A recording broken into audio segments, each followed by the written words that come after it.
আজ একটা যুক্তিবাদী কীর্তনিয়া জন্মিয়েছে, তার আসার কথা ছিল আপনাদের আশেপাশে কোথায়। এতনা পেদানি খেয়েছে, রাস্তায় প্রস্রাব করে ফেলেছে। বাবা, কাদালে কাঁদিতে হয়, কথাটা মিথ্যা নয়। ও বৌদ্ধ ধর্ম গ্রহণ করেছে, আম্বেদকরের পূজা করে, বৌদ্ধের পূজা করে, তাদের সঙ্গে কন্ট্যাক্ট হয়েছে। এবং যেখানে গান হয় কমিটি, এই কীর্তনিয়াটা এতই হিন্দু বিদ্বেষী, এত দেবদেবী নিন্দা করে, রাধাকৃষ্ণ গৌরনীতাই নিন্দা করে, আজে বাজে ভাষা বলে, বিধর্মীরা ওর গান শুনে হাততালি দেয়। আর কিছু কিছু কমিটিকে বিধর্মী জাতিরা বলে আমরা কিছু টাকা দিচ্ছি, ওকে তোমরা নিয়ে এসো। আর এই কমিটি নির্লজ্জ বিহা জাতি, হিন্দু পচা হিন্দু জাতি, তাকে পয়সা দিয়ে বায়না করে এনে নিজের ধর্মের নিন্দা নিজে শোনে। এর মতো ছোট জাতি পৃথিবীতে আছে বলে আমার মনে হয়। এই জন্য মহাপ্রভু পশ্চিম বাংলা ত্যাগ করে চলে গিয়েছিল। কেন? তিনি জানেন যে পশ্চিম বাংলার হিন্দু ভালো না, এরা পচা হিন্দু। বিধর্মীরা টাকা দিচ্ছে, কমিটিকে বলছে, অফার দিচ্ছে, ওকে নিয়ে এসো, 50,000 আমি দেবো। সে টাকার লোভে ওকে নিয়ে আসছে। কেন? হিন্দু ধর্ম নিন্দা শোনার জন্য। হাই রে শালা শয়তান রে, কি মূর্খ জাতিরা, কি আজে বাজে ভাষা সে বলে।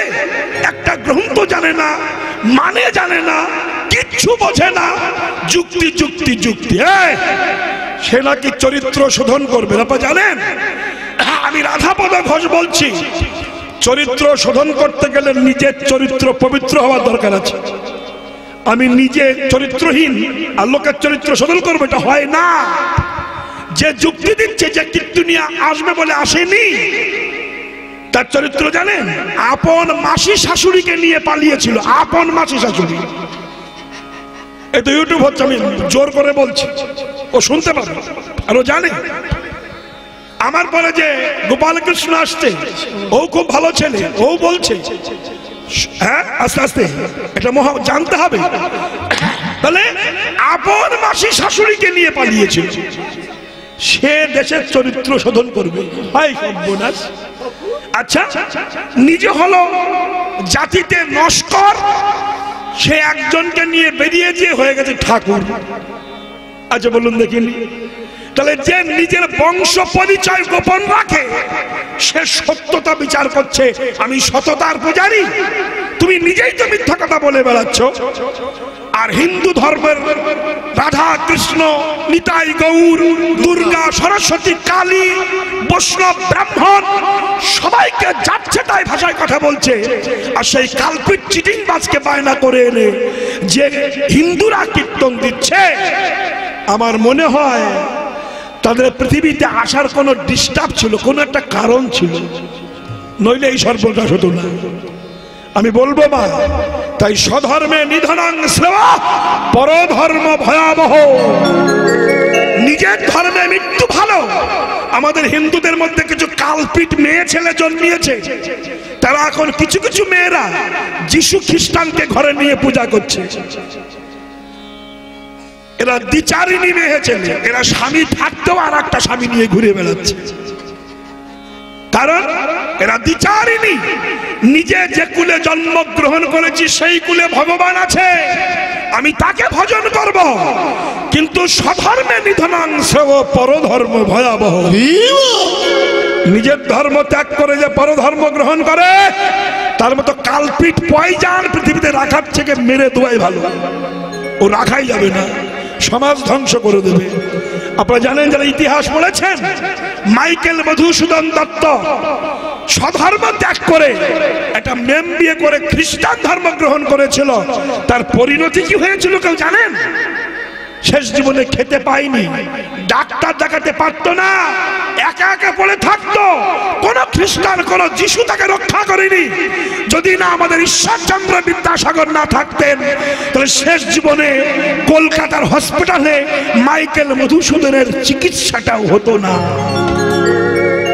তাহলে স্বধর্মে নিধনাংশ পরধর্ম ভয়াবহ। নিজের ধর্ম পালন করে চলুন। যে আপনার হিন্দুর আসরে কীর্তন গাবার নাম করে কীর্তনের ধর্মটাকে নষ্ট করে হিন্দু ধর্মকে কালিমার ছিপিয়ে দিয়ে বৌদ্ধ ধর্ম প্রকাশ করতে চাইছে, তাকে বায়না করে কীর্তন দিচ্ছেন। সাবধান, হিন্দু জাগো, জেগে ওঠো। আর কত মার খাবে তোমরা, একটু ভাবা দরকার তো।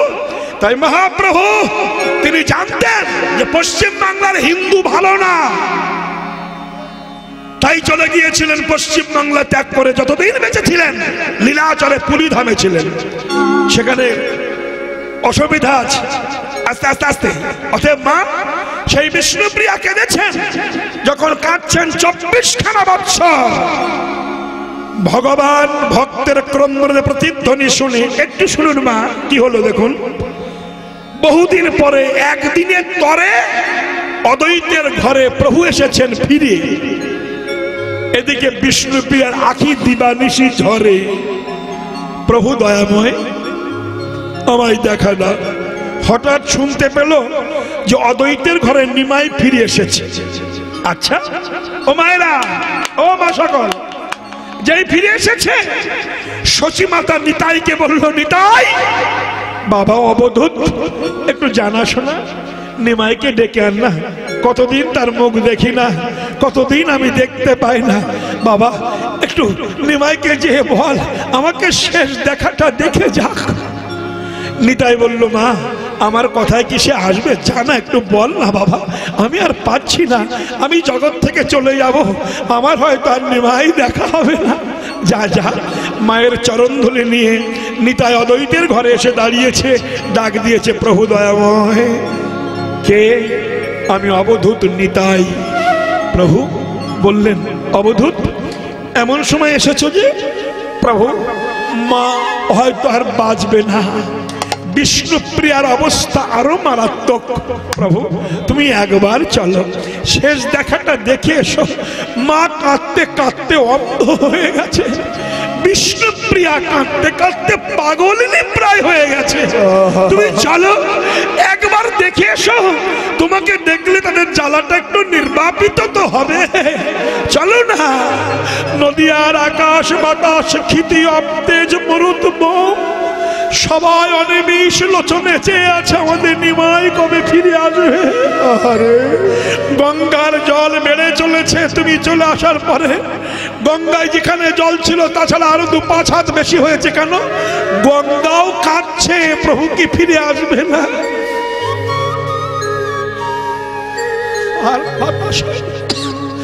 আর বাতাস হচ্ছে না, স্তম্ভিত হয়ে গেছে, গাছের পাতা আর নড়ে না। চলো না গো, দেখতে যাবে। মহাপ্রভু বলল, বিষ্ণুপ্রিয়া অবধূত, সংসার ত্যাগ করে আমি এসেছি, ওই সংসারে আমি আর ফিরে যাব না। শোনো অবধূত, যদি মা কেঁদেই থাকে, আমাকে দেখতে চায়, তুমি বাড়ি চলে যাও, আমার মাকে আমার কাছে নিয়ে এসো। দেখুন ভজন কাকে বলা হয়? যারা ভগবানকে ভজন করেন, ভগবান তাদের মাথায় পরীক্ষার বোঝা তুলে দেয়।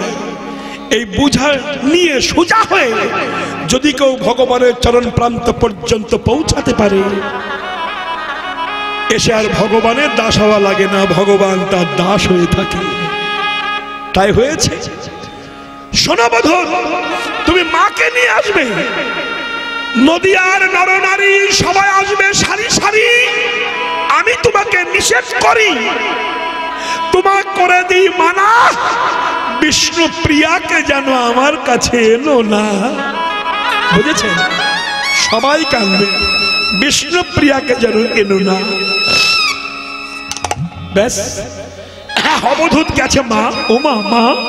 শচী বলল, এসেছে আমার নিমাই এলো না মা, তোমাকে যেতে বলেছে। শচী দেবী বলল, বৌমা বিষ্ণুপ্রিয়াকে, মা গুছিয়ে নে, চল নিমাইকে দেখে আসি। মাথায় বজ্র ভেঙে পড়েছে। অবধূত বলছে, মা সবাইকে যেতে বলেছে, বিষ্ণুপ্রিয়াকে যেতে নিষেধ করেছে। বিষ্ণুপ্রিয়া আছাড় খেয়ে ভূমিতলে পড়েছে। আছাড় খেয়ে ভূমিতলে পড়েছে। সচিমাতা চলে যায়, একাকিনী বিষ্ণুপ্রিয়া কাঁদে ঘরের বারান্দায়। নদিয়ার নরনারী হাজারে হাজারে ছুটে যায়, বিষ্ণুপ্রিয়া কাঁদে একাকিনী ঘরের বারান্দায়। নদিয়া নাগরী বিষ্ণুপ্রিয়াকে ক্রিটিসাইজ করছে, উপহাস।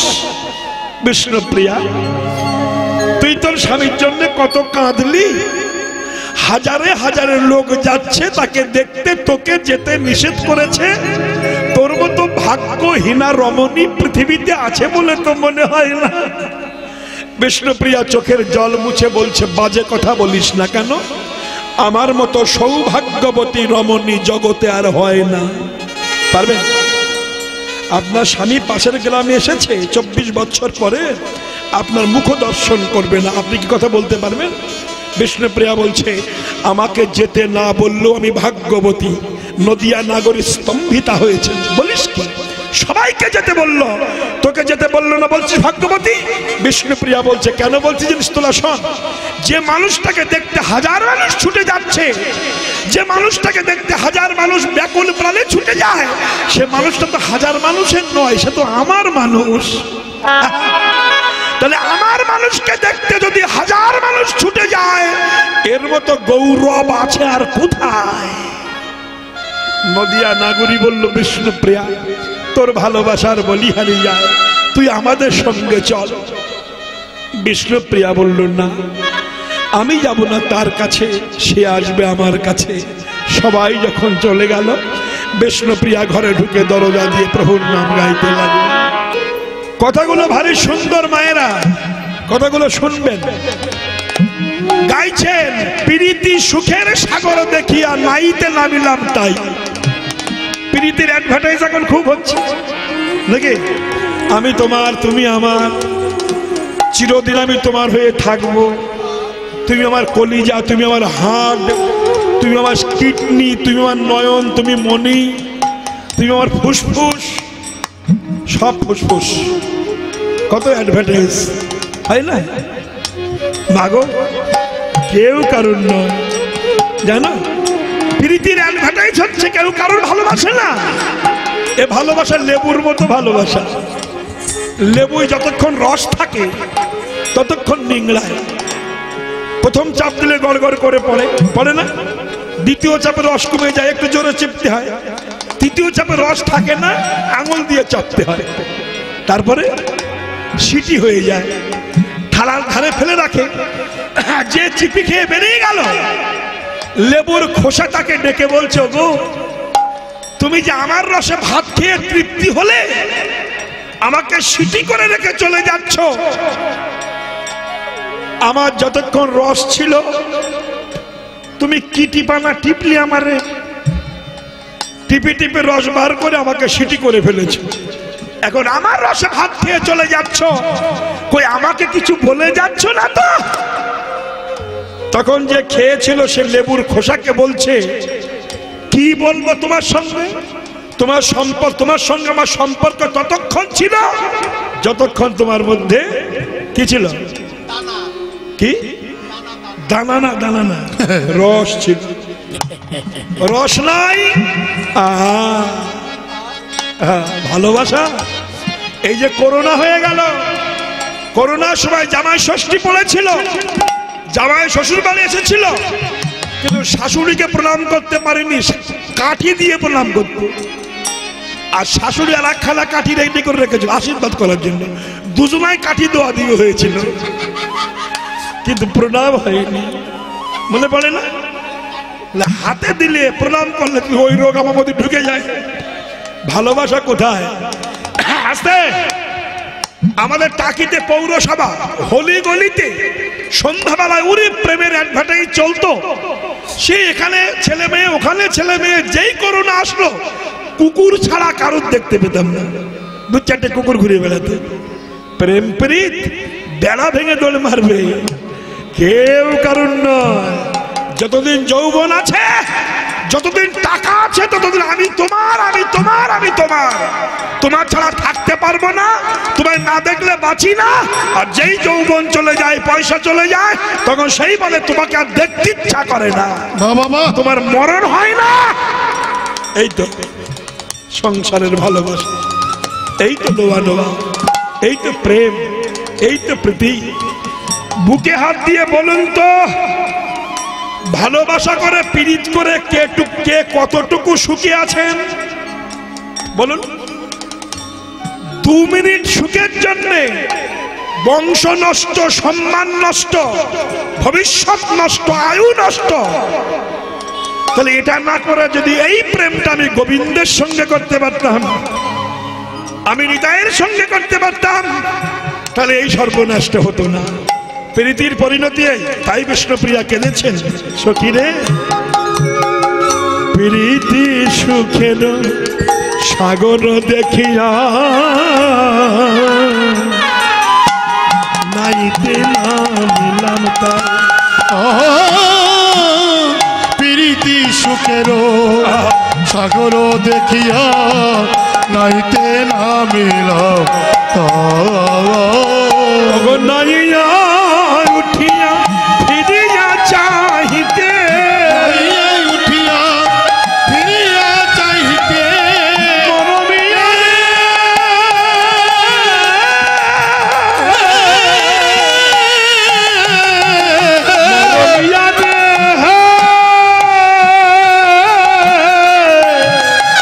নাইয়া উঠিয়া ফিরিয়া চাহিতে,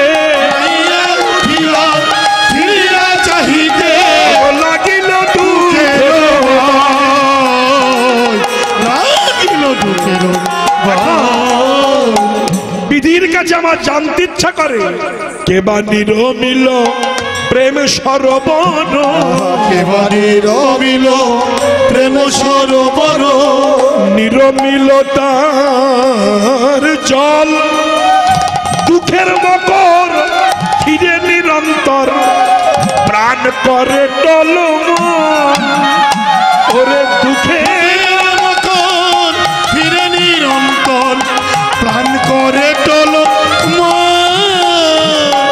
গুরুজন জ্বালা জলের শিয়ালা, গুরুজন জ্বালা জলের শিয়ালা, পরশি জিয়ালো মাছে, পরশি জিয়ালো মাছে, কুলো পানি ফল কাটায় সকল, কুলো পানি ফল কাটায় সকল, মরমিয়া রে আমার মরমিয়া রে,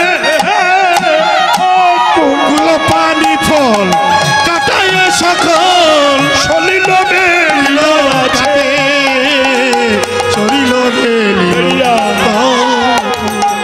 কলঙ্ক পানা সদা লাগে গায়, কলঙ্ক পানায় সদা লাগে গায়। জাগতিক জগতে ছেলে মেয়ে প্রেম ভালোবাসা করলে লোকে যখন বলে বড্ড লাগে না, লাগে না, কেমন লাগে না, সুবংশের সন্তান হয়ে লেখাপড়া শিখে পীড়িত করে বেড়াচ্ছে, ভীষণ সেন্টিমেন্টে লাগে। কিন্তু কৃষ্ণের সঙ্গে ভালোবাসা করে যখন কলঙ্কিনী বলে, গৌরব বেড়ে যায়, কেন? আমি গোবিন্দকে ভালোবেসেছি। আস্তে আস্তে গলায় মালা, কপালে তিলক দিয়ে রাস্তা দিয়ে যান, আপনার পিছনে কিছু হন্যে কুকুর লেগে যাবে, দেখবেন। গলায় মালা তিলক দিয়ে মুসলমান পাড়ার মধ্যে দিয়ে যান, কোন মুসলমান ক্রিটিসাইজ করবে না। কিন্তু হিন্দু পাড়া দিয়ে যান, এই হিন্দুদের মধ্যে কিছু কালপিট মাল আছে, আপনাকে উপহাস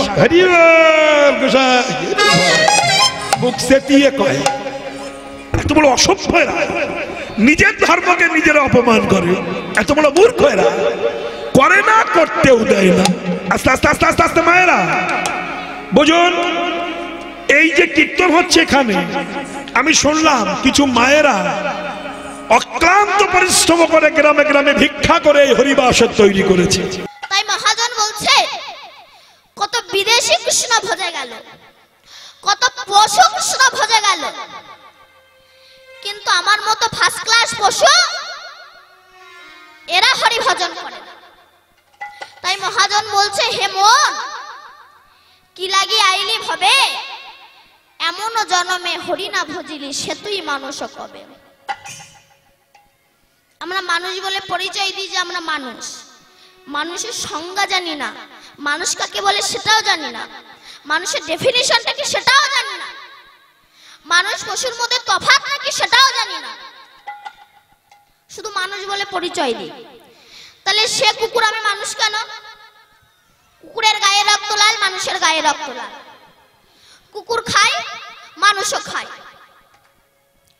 তারপর কুকুর ঘুমায়, মানুষ ঘুমায়। কুকুরের সন্তানাদি হয়, মানুষের সন্তানাদি হয়। তাহলে সে কুকুর, আমি মানুষ কেন? বলছে কুকুরের আত্মতত্ত্ব বিচার নাই, কিন্তু মানুষ এর আত্মতত্ত্ব বিচার আছে। তুমি মানুষ হয়ে যদি তোমার ভিতরে আত্মতত্ত্ব বিচার না থাকে, তোমাকে কুকুর বললেও কোনো যায় এসে যায় না, পশু তুলনা করলেও কোনো যায় এসে যায় না। কেন? মনুষ্যকুলে জন্ম নিয়েছে হরি ভজন করার জন্য, এসব ভুলে যাচ্ছ। পশুরা তবু 15 বছর হরি ভজন, আমরা হরি ভজন করি না। আমরা বলি যে আমরা মানুষ, এটা মূর্খের পরিচয়। কেন? যারা প্রকৃত মানুষ তারা গোবিন্দকে ভজনা করে। তাই বলছে তিনি আছে, গোবিন্দকে ভজনা করো, হৃদয়ে আছে। তাকে দেখতে পাচ্ছি না কেন? যেমন আয়না, মুখ দেখার যে আয়না পাওয়া যায়, ওই আয়নায় যদি অনাদি কাল হতে অনেক নোংরা ময়লা পড়ে থাকে, নিজের মুখ কি দেখা যায়? ওই দর্পণে নিজের মুখ দেখা যায়? দেখা যায় কি না? ঠিক তেমনি এখন কি করবেন? ওটাকে মেজে ধুয়ে ফেলুন, তখন নিজের মুখ দেখতে পারবেন। ঠিক তেমনি আমাদের চিত্তরূপ দর্পণে আয়নাতে অনাদি কাল হতে অনেক অজ্ঞানতা রূপ, অহংকার রূপ ময়লা পড়ে গেছে। এখন কি করবেন? বসে বসে কৃষ্ণ নাম দিয়ে মাজুন, মেজে চোখের জলে ধুয়ে ফেলুন, তখন ভগবান দেখতে বৃন্দাবনে যা লাগে না, নিজের হৃদয় মন্দিরে তুমি ভগবানকে দেখতে পাবে। রাধে রাধে। কেন দেখতে পাচ্ছি না? না পূর্ণিমার আকাশের চাঁদ, সেটা পুকুরের জলে দেখা যায় বটে, তবে পুকুরটা স্বচ্ছ, নির্মল এবং পরিষ্কার হতে হবে। ওই পুকুরে যদি কচুরি পানা পরিপূর্ণ থাকে, তাহলে আকাশের পূর্ণিমার চাঁদ দেখা যাবে না।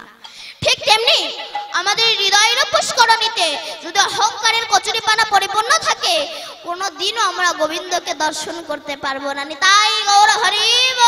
তাই মহাজন বলছে যারা গোবিন্দকে ভজন করে তাদেরকে চোখের জলে ভাসতে হয়। কেন?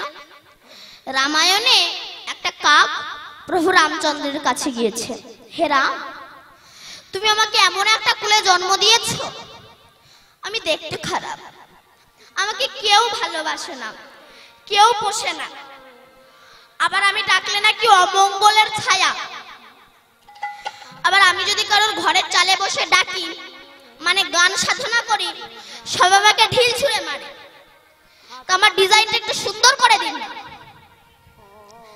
রাম বলল, কাকুটা তোমার দোষ নয়, তোমার আহারের দোষ। কেন? তুমি কি খাও? পচা পেঁচকো নোংরা জাতীয় এই জিনিস খাও, তাই মানুষ তোমাকে ভালোবাসে না। তুমি এক কাজ করো, বলো তুমি কার জীবন চাও? কাক তখন বলছে, রাম তুমি এক কাজ করো, আমাকে হাঁসের জীবন করে দাও। রামচন্দ্র বলল, হাঁসকে ডেকে আনো, হাঁস সুখে আছে কিনা জিজ্ঞাসা করতে হবে না? কাক হাঁসকে ডেকে এনেছে। হাঁস ভাই একটু যাবে? প্রভু রামচন্দ্র ডেকেছে, হাঁসকে ডেকে এনেছে। রামচন্দ্র বলছে, হাঁস তুমি সুখে আছো? হাঁস বলছে, প্রভু আমি সুখে নেই। কেন? কেউ সুখে নেই মা, সুখে একমাত্র বৈষ্ণবের চরণ। তাহলে বৈষ্ণব বলবেন কাকে? জানে দেখিলে মুখে আসে কৃষ্ণ নাম, জানিবে সেই তো বৈষ্ণব প্রধান। রূপ গোস্বামী পাদ প্রতিদিন ভজনে রাধা গোবিন্দের লীলা দেখতেন। আজও রাধা গোবিন্দের লীলা দেখছে। আজ কি দেখছে? কৃষ্ণ রাধাকে কাঁধে নিয়েছে, রাধারানী ফুল পাচ্ছে, কৃষ্ণ রাধাকে ইচ্ছা করে ফেলে দিয়েছে, রাধারানী পড়ে গেছে, এই দেখে রূপ গোস্বামী পাদ হেসে উঠেছে। যখনই হাসলো ঠিক ওই মুহূর্তে ওই পথ দিয়ে খঞ্জ বাবা যাচ্ছে, উনি খোলা। তখন খঞ্জ বাবা মনে মনে বলল, রূপ আমি খোড়া বলে তুমি আমাকে দেখে হাসলে, কিন্তু উনি তো আমাকে দেখে হাসেনি, গোবিন্দের লীলা দেখতে গিয়ে হেসেছে। মনে মনে ভাবলাম আমি খোড়া বলে হেসেছে, যাও তোমার আর কৃষ্ণ কৃপা হবে না, আর কোনোদিনও গোবিন্দের দর্শন করতে পারে না। প্রত্যেক বৈষ্ণবের হাতে পায়ে ধরে আমি কেন রাধা গোবিন্দের লীলা দেখতে পাচ্ছি না? প্রত্যেক বৈষ্ণব বললেন তোমার বৈষ্ণব অপরাধ হয়েছে, ক্ষমা চাও। বলে কি করে বুঝবো কোন বৈষ্ণবের কাছে আমি অপরাধী? বলে তুমি এক কাজ করো, বৈষ্ণব সেবা দাও, যে বৈষ্ণব আসবে না জানবে তুমি তার কাছে অপরাধী। সবাই এলো, কিন্তু খঞ্জ বাবা এলো না। রূপ গোস্বামী পাদ বলল, খঞ্জ বাবা কি অন্যায় ছিল আমার, কি অপরাধ ছিল আমার, যার জন্য আমি রাধা গোবিন্দের লীলা দেখতে পাচ্ছি না। খঞ্জ বাবা বলল, রূপ আমি খোড়া বলে তুমি আমাকে দেখে হাসলে? রূপ বলল, না তো আমি আপনাকে দেখে হাসিনি, আমি তো গোবিন্দের লীলা দেখতে গিয়ে হেসেছি। খঞ্জ বাবা বলল, তাহলে আমার ভুল হয়ে গেছে, আশীর্বাদ করি তোমার কৃষ্ণ কৃপা হোক। আবার গোবিন্দের লীলা দেখতে আরম্ভ করলেন। এই যে অলক্ষ্যে যে অপরাধগুলো হয় না, তুমি রাধা গোবিন্দের নামে নিন্দা করলে কি পৃথিবী থেকে রাধা গোবিন্দের নাম কমে যাবে? ঘরে ঘরে গ্যাস্ট্রিক রোগী ঘিয়ের দাম কি কমে যাচ্ছে? সুগারের ব্যক্তি যদি রসগোল্লা না খায়, মিষ্টির দোকান বন্ধ হবে না। কানা যদি আয়না না কেনে, আয়না কোম্পানি বন্ধ হবে না। গ্যাস্ট্রিক রোগী যদি ঘি না খায়, ঘিয়ের দাম কমবে না। সুগারের ব্যক্তি যদি রসগোল্লা না খায়, মিষ্টির দোকান বন্ধ হবে না। ঠিক তেমনি চরিত্রহীন যদি কৃষ্ণ নাম না করে, বৈষ্ণব মালা তিলক দেশে বন্ধ হবে না। তাই গৌর হরিব। তো রামচন্দ্র হাঁসকে জিজ্ঞাসা করলো, হাঁস তুমি সুখে আছো? হাঁস বলে, প্রভু আমি সুখে নেই। কেন? আমি জলে থাকি, ডুব মেরে শামুক তুলে খাই। জানো, যে আমাকে পোষে, আমি যখন ডিমগুলো পারি, যে আমাকে পোষে আমার ওই ডিমগুলো না রান্না করে খেয়ে নেয়, আমাকে মা ডাক শুনতে দেয় না। তারপর আমি যখন আর ডিম দিতে পারবো না, সেই সময় আমাকে কেটে রান্না করে খাবে। তাই বলবো, প্রভু আমার থেকে কাক বেশি সুখী আছে, কারণ ওর মাংস কেউ খায়। রামচন্দ্র জিজ্ঞাসা করছে, কাক তাহলে হাঁসের জীবন চাও? কাক বলে, না, ওর কথা শুনে ভালো লাগছে না। তাহলে কার জীবন চাও? বলে, আপনি এক কাজ করুন, টিয়া পাখির জীবন করে দেন। কি সুন্দর টি টি করে রাখবে। বলে, টিয়া পাখিকে ডেকে আনো, দেখি টিয়া পাখি সুখে আছে কিনা। তখন কাক টিয়াকে ডেকে এনেছে। রামচন্দ্র বলছে, টিয়া তুমি সুখে আছো? টিয়া বলল, প্রভু আমি সুখে নেই, জগতে কেউ সুখে নেই মা। ভাবছো না বড় লোকের ঘরে সুখ আছে? কান পেতে দেখবেন, তার ঘরের মতো অশান্তি আর দুনিয়ায় নেই। কেন? গেজেটেড অফিসে চাকরি করা ছেলের মা বাবা ভাত পায় না, কিন্তু বৈষ্ণবের ভাতের অভাব হয় না। রাধে রাধে। কেন? কোন বড় লোককে প্রশ্ন করুন, দাদা ভালো আছেন তো? ও সুরে বলে, ওই আসি। আর কোন বৈষ্ণবকে প্রশ্ন করুন, ভালো আছেন তো? রাধারানীর কৃপায় খুব ভালো আছে। বড় লোকের ঘরে সুখ নেই মা। কেন? সংসারেরা শুধু নিতে জানে, দিতে জানে না। যতক্ষণ দেবে ভালো, না দিতে পারলে গেল। কেন? আমি অনেক জায়গায় গিয়েছি, অনেক বৃদ্ধ বাবা মায়েরা আমাকে বলেছিল, মা দীপান্বিতা সংসার ভালোবাসে না, ছেলে বৌমা খেতে দেন। আমি প্রত্যেককে বলেছিলাম, চলুন আমার সঙ্গে, আমি নিজে বৃন্দাবনে পাঠিয়ে দেব। সেখানে রাধাকুণ্ডের তীরে 5 বার ফ্রি খেতে দেয়, স্বর্ণমন্দিরে ফ্রি খেতে দেয়। কি চাই আপনার ওখানে? তখন সে কি বলে জানেন? নাতিটা আবার আমাকে ছাড়া ঘুমোতে পারে না। তুমি সংসারের মায়া ছাড়বে না, তোমাকে তো ঝাঁটালাতে খেতেই হবে। কেন? বৃন্দাবনে যান, ওখানে ফ্রি খাওয়া দাওয়া, ফ্রি জামা কাপড়, ফ্রি ডাক্তারি খরচা। কি চাই আপনার? তবু আমরা মায়ার বাঁধনে পড়ে আছি। কেন? টাকা বেশি হলে আপনার দেহটা পর্যন্ত আপনার শত্রু হয়ে যায়, কান শত্রু হয়ে যায়, নাক শত্রু হয়ে যায়, হাত শত্রু হয়ে যায়। কেন? আগে 50 টাকার বেরাসে কাজ মিটত, টাকা যখন বেশি হলো, তার বলে 50 টাকার বেরাস আর ভালো লাগে না, 500 টাকার ব্রাশ দে। আগে ঠোঁটে 100 টাকার জিনিসে কাজ মিটত, 100 টাকা লিপস্টিকে কাজ মিটত। টাকা যখন বেশি হলো ঠোঁট বলে 100 টাকার জিনিস ভালো লাগে না, 500 টাকার জিনিস দে। টাকা বেশি হলে আপনার দেহটা পর্যন্ত আপনার শত্রু হয়ে যায়। তো রামচন্দ্র জিজ্ঞাসা করছে, টিয়া তুমি সুখে আছো? টিয়া বলল, প্রভু আমি সুখে নেই। কেন? আমি গাছে গাছে ঘুরে বেড়াই, পোকামাকড় ধরে খাই। জানো, আমি যখন একটু ঘুমাই সেই সময় সাপ আমাকে ধরে খায়। সাপে না ধরলে ব্যাধি আমাকে ধরে নিয়ে যায়। সারা জনমাটা আমার স্বাধীনতাকে হরণ করে নিয়ে আমাকে তোমার কাছে আসতে দেয় না, তোমার নাম করতে দেয় না, তোমাকে হরি ভজনও করতে দেয়। রাধে রাধে। কাক তাহলে টিয়ার জীবন চাও? বলে না, ওর জীবনও চাই না। তাহলে কার জীবন চাও? বলে আপনি এক কাজ করুন, আমাকে ময়ূর করে দিন। বললো ময়ূরকে ডেকে আনো।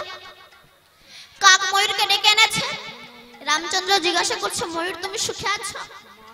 ময়ূর বলছে, প্রভু তুমি আমাকে দেখতে সুন্দর করেছো, আমার পাখনাগুলো দেখতে সুন্দর, কিন্তু তুমি জানো আমাকে ধরে আমার এই কাঁচা কাঁচা পাখনাগুলো যখন টেনে তুলে নেয়, দেখবেন বৃন্দাবনে গেলে ময়ূরের পাখা কিনতে পাওয়া যায়, ওই কাঁচা কাঁচা পাখনাগুলো যখন টেনে তুলে নেয় রক্ত ঝরঝর করে পড়ে। তাই বলবো প্রভু আগামী জন্মে তুমি আমাকে কাক কুলে জন্ম দিও, তবে ময়ূর করে যেন আমাকে জন্ম দিও না। তাহলে কি চাও? তখন চারজনাই বলে কিছু চাই না, আশীর্বাদ করো আগামী জন্মে যেন কৃষ্ণ ভক্ত ঘরে জন্ম পাই, ভিন্ন আর কিছু চাওয়া পায়। হরি বল। তাই হরি ভজন করো। কেন? এই জন্য উত্থান পাদের ছেলে ধ্রুব মহারাজ নিজের বাপের কথাও শোনেনি। কেন? ধ্রুব মহারাজ একদিন মাকে জিজ্ঞাসা করেছিল, মা জগতে কি আমার বাবা নাই যে আমাকে একটু কোলে তুলে নেবে, আমাকে আদর করবে? মা বলেছিল, ওই তো তোর বাবা উত্থান পাদ, যা। যেই না ধ্রুব মহারাজ কোলে উঠতে গেল, বিমাতা সে ঠেলে ফেলে দিয়েছিল। বাবার কোলে ওঠার যদি এত ইচ্ছা থাকে, যেদিন আমার পেটে জন্মাবি সেদিন বাবার কোলে উঠবি। ধ্রুব মহারাজ মাকে গিয়ে বলছে, মা আমি বাবার কোলে উঠেছি বলে বাবা আমাকে ফেলে দিয়েছে, জগতে কি এমন কোনো বাবা নাই যে একবার কোলে তুলে নিলে আমাকে কোনোদিন আর নামিয়ে দেবে না? বলেছিল, হ্যাঁ একজন আছে। সে কে? না পদ্মলোচন শ্রী হরি, তুই তার কাছে যা। যেই না ধ্রুব মহারাজ ভজনে বেরোলো, উত্থান পাদ বলে, ধ্রুব কোথায় যাচ্ছ? বলে হরি ভজন করতে। বলে যেও না, আমি তোমার নামে 500 গ্রাম লিখে দিচ্ছি, ওখানে ভজন করো। ধ্রুব মহারাজ বলছে, না না বাবা আমি যাব। বলে যেও না, আমি অর্ধেক রাজ্য দিয়ে দিচ্ছি, ওখানে ভজন করো। ধ্রুব মহারাজ বলছে, বাবা ভেবেছিলাম যাব তো না, তোমার কথা শুনে আমার মনে হচ্ছে আমাকে যেতেই হবে। কেন? এখনো তার নাম করিনি, সবে করব বলে বেরিয়েছি। সবে করব বলে বেরোতেই যদি আমি অর্ধেক রাজ্য পেয়ে যাই, যদি আমি তার নাম করে আমি তার চরণে পেয়ে যাব, ওই তুচ্ছ রাজ্য আমি চাই না। আমি তাই গৌর হরি বলে বলে তার চরণে দাস হয়ে থাকতে চাই। কেন? গোবিন্দ চরণ ছাড়া আপনার আপনজন কেউ হতে পারে না। কেন? ভাবুন দিনই, কোন একজন ব্যক্তি যদি 3 দিন একটা হসপিটালে পড়ে থাকে, মুখে অক্সিজেন নেই, তার বিল কত হয়? আর সারা জন্মটা যে আমাদের অক্সিজেন দিয়ে যাচ্ছে, সে জন্ম থেকে মৃত্যু পর্যন্ত তার ঋণ শোধ করার ক্ষমতা আপনার আমার কারণ নেই। কেন বলুন তো? 1 বোতল জলের দাম 30 টাকা, আর সারা জন্মটা যে আমাদের জল দিয়ে যাচ্ছে, তাকে আমরা কি দিতে পেরেছি? সে তো কিছুই চাইনি। 2 ফোঁটা নয়ন জল দিয়ে তাকে ডাকুন, ভগবান তাতেই খুশি। আচ্ছা ও মায়েরা, নারদের নাম শুনেছেন? নারদ, নারদ, নারদ, নারদকে চেনেন না?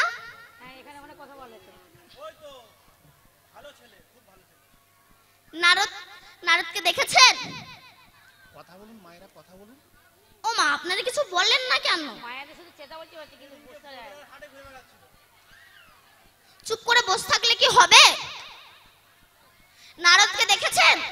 চেনেন? একটু মাঝে মধ্যে কিছু বলুন। তো ওই নারদ নারদ দুদণ্ড এক জায়গায় দাঁড়িয়ে থাকতে পারে না। কেন? এটা দক্ষ রাজার অভিসম্পদ ছিল। এখন রাস্তা দিয়ে যাচ্ছে, নারদ বলছে কোথায় যাচ্ছ, কোথায় যাচ্ছ? বলে বিয়ে করতে যাচ্ছি। বলে বিয়ে করো না, ওর মতো যন্ত্রণা পৃথিবীতে নাই। কেন? যে করেছো আরো দুটো করো, অসুবিধা নাই, কিন্তু যে করনি আর জীবনে করো না, ওর মতো যন্ত্রণার পৃথিবীতে নাই। কেন? আটল চেনেন মা? আটল, আটল মাছ ধরা আটল ওই পেতে রাখে। মাছ যখন ঢোকে ল্যাজ নাড়াতে নাড়াতে ঢোকে। ও জানে না আমি কোথায় যাচ্ছি, তোমার ছাল ছাড়িয়ে ভেজে খাবে। সংসারটা ঠিক এমন। কেন? এই মায়াটি এমনই একটা বস্তু, এই মায়ার বাঁধনে বাঁধা কত ভদ্রলোক হয়ে যাচ্ছে গাধা। কেন? একদিন নারদ কৃষ্ণকে জিজ্ঞাসা করছিল, আচ্ছা কৃষ্ণ বলে তো এই মানুষ তো বউ পাগল হয় কেন? বলো, মানুষ তো বউ পাগল হয় কেন? তখন কৃষ্ণ বলছে, নারদ এটা মায়া, মায়ার বাঁধনে বেঁধে এরা সব গাধা হয়ে যাচ্ছে। নারদ বলছে কই, মায়া তো আমাকে বাঁধতে পারে না। গোবিন্দ বলল তোমার একটু অহংকার হয়েছে তাই না? নারদ তোমার অহংকার যে ঘোচাতে হবে। বলছে নারদ তোমাকে আমি পরে উত্তর দিচ্ছি, আমার খুব না জল পিপাসা পেয়েছে, একটু পাশের গ্রাম থেকে আমি একটু জল এনে দেবে? নারদ যেই না জল আনতে গিয়েছে, একটা বাড়িতে গিয়েছে। এই যে বাড়িতে কেউ আছো? যে বাড়িতে গিয়েছে সেই বাড়ির মেয়ে কিছুক্ষণ আগে বিউটি পার্লার থেকে 2000 টাকা খরচা করে এসেছে। 2000 টাকা খরচা করে এসেছে। কেমন কি সুন্দর করে সেজেছে, কানে দুল, সামনে লম্বা চুল, ঠোঁটে লিপস্টিক, সুন্দর করে সেজে বেরিয়ে এসেছে। নারদ তার দিকে তাকিয়ে আছে। সুন্দর করে সেজে বেরিয়ে এসেছে। তখন নারদ তার দিকে হা করে তাকিয়ে আছে, যেন রসগোল্লা দেখছে। তখন সে বলছে কি চাও? বলে কিছু চাই না, শুধু তোমাকে বিয়ে করতে চাই। দেখুন মায়ার বাঁধনে বাঁধা, ব্যাস বিয়ে হয়ে গেছে। আধার কার্ড করেছে, রেশন কার্ড করেছে, ভোটার কার্ড করেছে, রেশনের চালও তুলছে, ভালোই দিন যাচ্ছে। এবার গোবিন্দ ভাবলো নারদকে যে ফিরিয়ে আনতে হবে। ব্যাস ভীষণ ঝড় বৃষ্টি দিয়েছে, সে ঝড়ে বাড়ি ঘর সব উড়ে গেছে। এবার বন্যায় সব ভেসে যাচ্ছে। নারদ কি করেছে, দুই ছেলেকে দুই কোলে নিয়েছে, বউকে নিয়েছে কাঁধে। একটা করে স্রোত আসে, একটা করে বাচ্চা ভেসে চলে যায়। যখন দুটো বাচ্চাই চলে গেল, তার বউ তাকে বলছে আমার যে দুটো সন্তানে চলে গেল কি? বলে তুই ঠিক থাকলে সব ঠিক থাকবে। কেন? গাছ থাকলে আবার ফল হবে, তুই ঠিক থাক। এবার এমন একটা স্রোত দিয়েছে, সব বউও ভেসে চলে গেছে। তিনজনা যখন ভেসে চলে গেছে, ঝড় বৃষ্টি থেমে গেছে। নারদ উঠে দেখে কিনা কৃষ্ণ দাঁড়িয়ে আছে। কৃষ্ণ বলল নারদ আমার জল। ভগবান বলল তাহলে এটা তোমার ফল, ওই জন্য আমি হয়ে যাচ্ছি দুর্বল। প্রভু আমার মনে নেই তুমি চেয়েছিলে জল। মায়ার বাঁধনে বাঁধা ভদ্রলোক হয়ে যাচ্ছে গাধা। যখন ইন্দ্র অভিসম্পদ হলো, ইন্দ্রের রাজ্য চালাবে কে?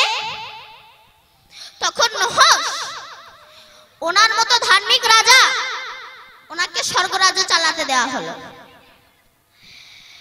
এবার নহস সারা স্বর্গরাজ্য ঘুরে সেখানে অনেক সুন্দরী সুন্দরী রমণীর মধ্যে মেনকা, রম্ভা, সবচেয়ে সুন্দর রমণী হচ্ছে ইন্দ্রের স্ত্রী শচী। নহস যখন শচীকে দেখলো, বলে আমি তোমাকে বিয়ে করতে চাই। শচী বলে ছি ছি ছি, আপনি জানেন আমার একবার বিয়ে হয়ে গেছে, তারপরে আপনি আমাকে বিবাহ করতে চাইছেন? নহস বলছে দেখো ইন্দ্র তো আর কোনোদিনও ফিরে আসবে না, আর এখন তো আমি ইন্দ্র, আমাকে বিয়ে করতে হবে, আমি ইন্দ্র পদ পেয়েছি। শচী বলল আমাকে একটু সময় দাও।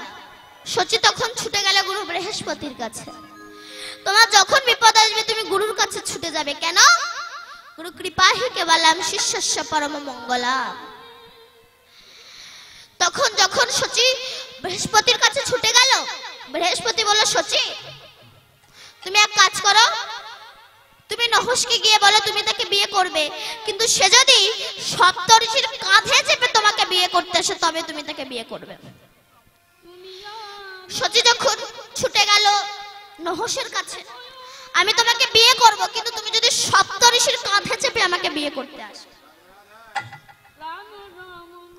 তখন নহুষ ছুটে গেল সপ্তর্ষির কাছে। দেখুন ইন্দ্র পদ পেয়ে এক নারীর জন্য ঋষিদের কাঁধে চাপছে। এই জন্য শাস্ত্র বলছে বিবেকবান পুরুষকে কখনো নারীর মুখের দিকে তাকাতে নেই। কেন? শাস্ত্রে নারীকে অগ্নির সমতুল্য বলা হয়েছে, আর পুরুষকে ঘৃত সমতুল্য বলা হয়েছে। পুরুষ অর্থাৎ ঘৃত যদি অগ্নি অর্থাৎ নারীর কাছে আসে পুরো ভস্ম হয়ে যাবে। রাধে রাধে। তাই বিবেকবান পুরুষকে কখনো নারীর মুখের দিকে তাকাতে নেই, সবসময় নারীর চরণের দিকে তাকিয়ে কথা বলতে হয়। নহুষ সপ্তর্ষির কাছে গিয়ে বলল, আমি আপনাদের কাঁধে চেপে শচীকে বিবাহ করতে যাব। সপ্তর্ষি বুঝেই গেছে ওর পতন শুরু হয়ে গেছে, কিন্তু ইন্দ্র পদ পেয়েছে তো ওর কথা তো শুনতেই হবে। বলছে ঠিক আছে চলো। এইবার সপ্তর্ষির কাঁধে চেপে নহুষ চলেছে শচীকে বিয়ে করতে। নহুষ মনে মনে ভাবছে কখন শচীকে পাবো, কখন শচীকে পাবো, কখন শচীকে পাবো। মানুষ যখন কামাসক্ত হয়ে যায় তখন তার না থাকে ভয়, না থাকে লজ্জা, তার কিছুই থাকে না। সপ্তর্ষির কাঁধে চেপে যাচ্ছে, একটু দেরি হচ্ছে, বলছে শীঘ্র শীঘ্র সর্প সর্প তাড়াতাড়ি চলো তাড়াতাড়ি চলো। সপ্তর্ষি বলে কি তুই সপ্তর্ষির কাঁধে চেপে যাচ্ছিস আবার সর্প সর্প তাড়াতাড়ি করছিস, তুই সর্প হয়ে যা। নহুষ সর্প হয়ে গেল, শচী ইন্দ্রের নহুষের দৃষ্টি থেকে মুক্তি পেয়ে গেল। তাই গুরু কৃপাহি কেবলম শিষ্যস্য পরম মঙ্গলম। দিন তোর আনন্দে যাবে ধরে গুরুর নাম, দিন তোর আনন্দে যাবে ধরে গুরুর নাম। গুরু ব্রহ্মা গুরু বিষ্ণু গুরু ভগবান, দিন তোরে আনন্দে যাবে ধরে রে গুরুর নাম, দিন তোরে আনন্দে যাবে ধরে রে গুরুর নাম। গুরু ব্রহ্মা গুরু বিষ্ণু গুরু ভগবান, আনন্দে যাবে ভজরে গুরুর নাম, যে গুরুর নাম গুরু ব্রহ্মা গুরু বিষ্ণু গুরু ভগবান। গুরু মাতা গুরু পিতা গুরু ভগবান, জগৎ গুরু শ্রীকৃষ্ণ সর্বশক্তিমান। গুরু মাতা গুরু পিতা গুরু ভগবান, জগৎ গুরু শ্রীকৃষ্ণ সর্বশক্তিমান। তোর আনন্দে যাবে ধরে গুরুর নাম, ধরে গুরুর নাম। গুরু ব্রহ্মা গুরু বিষ্ণু গুরু ভগবান, আরে দিন তোরে আনন্দে যাবে ধরে রে গুরুর নাম, দিন তোরে আনন্দে যাবে ধরে রে গুরুর নাম। গুরু ব্রহ্মা গুরু বিষ্ণু গুরু ভগবান, গুরু মাতা গুরু পিতা গুরু ভগবান, জগৎ গুরু শ্রীকৃষ্ণ সর্বশক্তিমান। গুরু মাতা গুরু পিতা গুরু ভগবান, জগৎ গুরু শ্রীকৃষ্ণ সর্বশক্তিমান। তোর আনন্দে যাবে ধরে গুরুর নাম, ধরে গুরুর নাম। গুরু ব্রহ্মা গুরু বিষ্ণু গুরু ভগবান, গুরু ব্রহ্মা গুরু বিষ্ণু গুরু ভগবান, গুরু ব্রহ্মা গুরু বিষ্ণু গুরু ভগবান। আস্তে। কেন? গুরুদেবের কৃপা ছাড়া শিষ্য এক পা চলতে পারে না। কেমন? যেমন লেটার বক্স, এটা একটা সাধারণ মানুষের বাড়িতেও থাকে, ক্লাব ঘরেও থাকে, সরকারের ঘরে লেটার বক্স থাকে। তো তুমি যদি কোনো চিঠি ক্লাবের লেটার বক্সে দাও ওটা ওখানেই পড়ে থাকবে, কিন্তু তোমার ওই চিঠিটা যদি তুমি সরকারের লেটার বক্সে দাও ওটা দিল্লি বোম্বে যেখানে পাঠাবে সেখানেই চলে যাবে। ঠিক তেমনি তুমি যদি তোমার বেদনা চিঠিখানা সংসারের কাছে দাও আরো বেশি করে দুঃখ পাবে। কেন? সংসারের নিতে জানে দিতে জানে না। কেন? মৌমাছি সারাটা জন্ম মধু সংগ্রহ করে, কত কষ্ট করে, কাঁটার সঙ্গে ক্ষত বিক্ষত হয়ে রক্তাক্ত হয়ে ফুল থেকে মধু তুলে আনে। মৌমাছির ভাগ্যে কি মধু সেবা করা হয়? ধূর্ত মানুষ মৌমাছিকে পুড়িয়ে বাড়ি এসে ওই চাক নিংড়ে তারা রস আস্বাদন করে। মধু আস্বাদন করে। তুমি এই যে গাড়ি বাড়ি করছো না, তোমার মৃত্যুর পর ওই মৌমাছির মতোই তোমাকে পুড়িয়ে তোমার নিজের ছেলে মেয়েরাই বাড়িতে এসে তোমার চাক নিংড়া নিংড়া রস আস্বাদন করবে, তোমার কথাই তারা ভুলে যাবে। কেন? এই জগতে কেউ আপন নয়। আপনি মরে গেলে যেটা কাঁদে না, ওটা স্বার্থের জন্য কাঁদে। কেন? কারণ যে ব্যথা নিতে পারে না সে আপন হয় কি করে?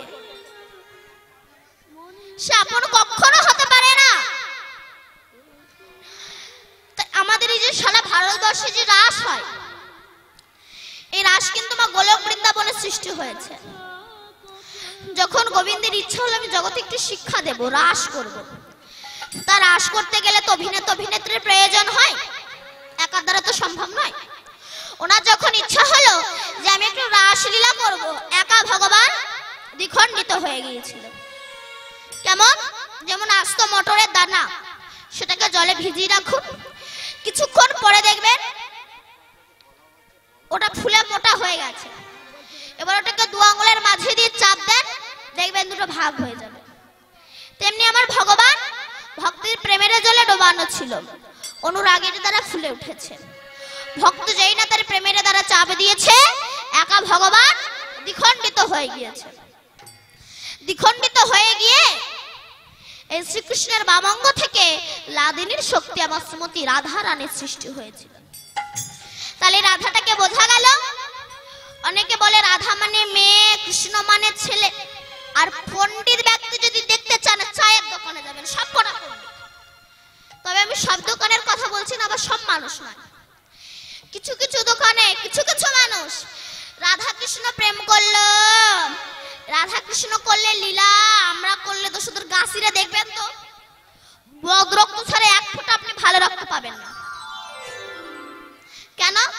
এরা পূর্বজন্মে কারা ছিল বলুন তো? আমি সে একটা গল্প বলেছিলাম না, পূর্বজন্মের স্বভাব কোনোদিনও বদলায় না। এক ঋষির কাছে এক লেডিস কুকুর ছিল। লেডিস মানে কি বলুন তো? বলো, লেডিস মানে কি? লেডিস মানে ছেলে? লেডিস মানে ছেলে? খিচুড়ি স্কুলে গিয়েছো?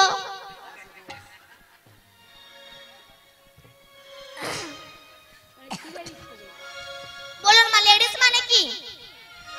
মেয়ে। ওই ঋষি যখন ফুল তুলে এনে রেখে দিত, ওই কুকুর গিয়ে মুখ দিয়ে দিত, এঠো করে দিত।